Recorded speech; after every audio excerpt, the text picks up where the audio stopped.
Chittagong new market সংলগ্ন সড়কে দাঁড়ালেই স্বাগত জানাবে মাথার উপর নুয়ে থাকা ঝুলন্ত তার। সড়ক ছেয়ে গেছে বিপজ্জনক তারে।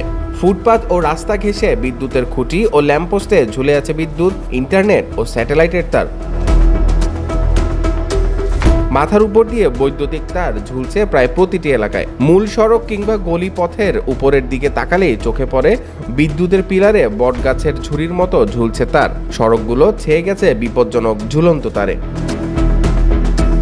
সরকারি সংশ্লিষ্ট প্রতিষ্ঠানগুলোর উদাসীনতা ও যথাযথ আইন প্রয়োগের ব্যর্থতার কারণে তারের জঞ্জাল দিন দিন বাড়ছে। নগরের সড়কগুলোয় বিপজ্জনক অবস্থায় ঝুলছে বিদ্যুৎ, স্যাটেলাইট কেবল, অপারেটরদের ডিশলাইন ও ইন্টারনেটের শত শত তার। বৈদ্যুতিক শর্ট সার্কিট থেকে আগুন লাগার ঘটনাও ঘটছে প্রতিনিয়তই। আপনারা জানেন যে আমরা একটা স্মার্ট সিটি করার পরিকল্পনা নিয়েছি। এটার জন্য বিভিন্ন সংস্থা আমাদের কাছে এসেছে, আমরা তাদের সাথে কথা বলছি। মাটির নিচে কেবলগুলো আমরা ঢুকিয়ে দিচ্ছি। আমরা সেটার পরীক্ষামূলক প্রকল্প হিসাবে লালখান বাজার ওয়ার্ড এবং আরও 2-3টা ওয়ার্ডকে আমরা বেছে নিয়েছি। আমরা উইদিন শর্ট টাইম এই কেবলগুলো মাটির নিচে ঢুকে যাবে এবং সেটা একটা স্মার্ট সিটি।